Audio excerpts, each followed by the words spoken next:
Hello and welcome. This is Dr. Jeremy Mandelkern of drmtutoring.com, and today we're going to be looking at limits of functions. If you like this video, feel free to click the like button. You can comment in the comment section. You can also share it with your friends and your classmates if you find it would be helpful to them. There are worksheets that are in the comment section of the intro video, including this one. So with limits, a couple key ideas have been written here on the right. Namely, limits can be either one-sided or two-sided. And also, the two-sided limit exists only when both one-sided limits exist and have the same value. All the functions we're dealing with today will be functions of one real variable, and they are real valued functions. Of course, in higher level mathematics, we can have functions of multiple variables, and then limits can become a little bit more complicated, but we're keeping it simple today. Let's go ahead and evaluate some limits graphically, shall we? So here in this first problem, we have a function that has a discontinuity at x is equal to 1. You can see there's a break in the graph right here. This is presumably x is 1. And we want to state what is the limit as x goes to 1 from the positive side of this function, the limit as x goes to 1 from the negative side of this function, and also the two-sided limit and what's the function value. So as we tackle the limit problems, we're asking the question, what is y approaching in this given limit scenario? So as x approaches 1 from the positive side, you need to track the y values to see if they're tending to a value. It seems like they're tending to the y value of that open circle point. That open circle point has a y value of 1, so that limit is 1. Okay. Similarly, for the limit as x goes to 1 from the negative side, we're tracking the y values as we get closer to what is that open circle point above. So the y value for that open circle point appears to be 1, 2, 3, 4. Hence, this limit is 4.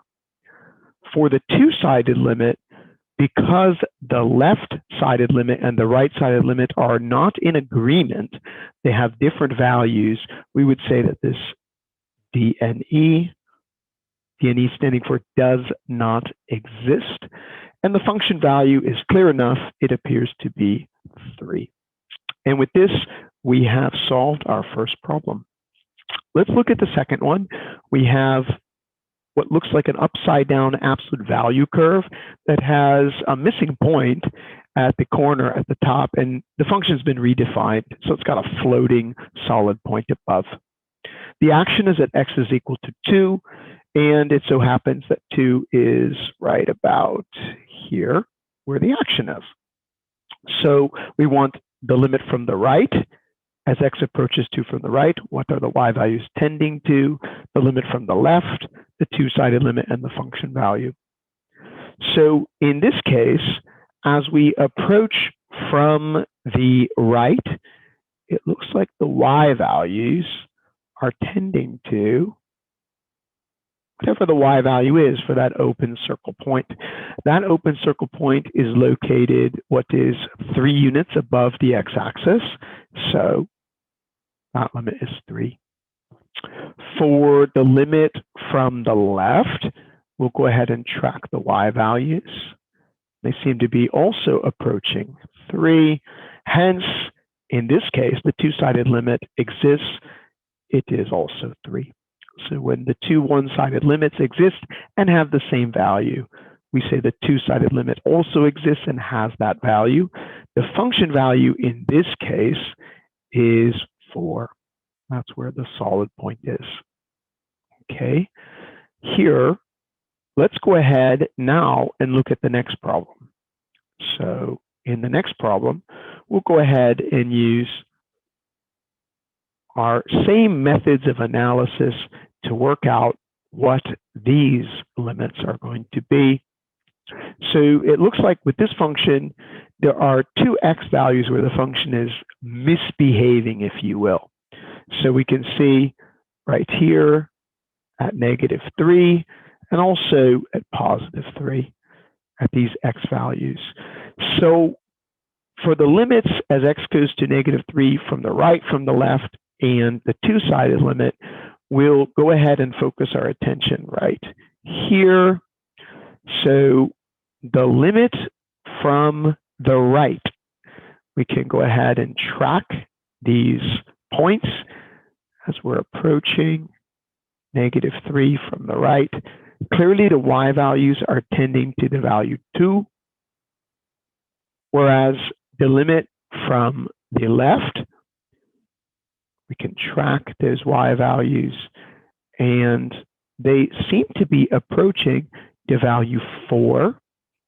So that solid point right here, it is 4 units up from the x-axis, being where the solid circle is.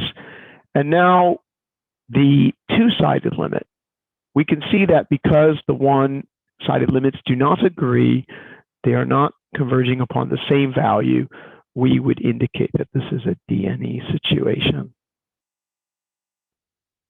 As far as the function value is concerned, well, that's where the solid point is going to be. So hence, it looks like it is 4. Okay, let's try now the limits as x approaches 3. From the right, we can once again track the y values to see that y values are approaching what looks to be -1. -1.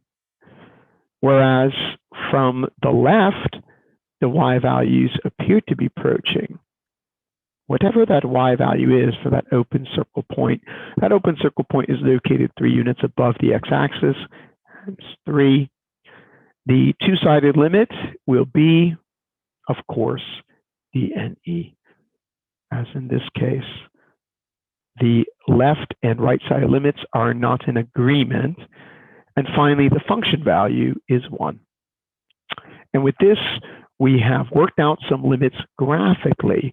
As long as the graphs provided to us have sufficient detail, we can often work out these limits graphically. Of course, there are other techniques to evaluate limits, including algebraic techniques. We'll be looking at algebraic techniques in the next video. I hope you enjoyed this. Again, if you like these videos, feel free to subscribe and follow my other videos, solving calculus worksheets. Thanks for joining me, and goodbye.